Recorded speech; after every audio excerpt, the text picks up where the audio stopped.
পটুয়াখালীর কলাপাড়ায় আঘাতপ্রাপ্ত একটি মৃত বিষধর কালনাগিনী সাপ উদ্ধারের পর উন্নত চিকিৎসার লক্ষ্যে ভেটেরিনারি সার্জনের পরামর্শে এক্স-রে করেছে অ্যানিমেল লাভার্স অব পটুয়াখালীর সদস্যরা। গতকাল রাত 10টায় পৌর শহরের একটি বেসরকারি ক্লিনিকে সাপটিকে নিয়ে আসা হয়।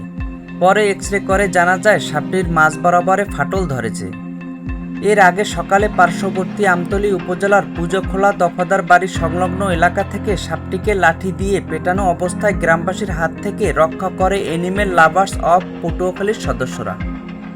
প্রথমবারের মতো সাপের এক্স-রে করা দেখে অনেকে হতবাক হয়ে গেলেও বন্যপ্রাণী রক্ষার কাজকে সাধুবাদ জানিয়েছেন সচেতন মহল।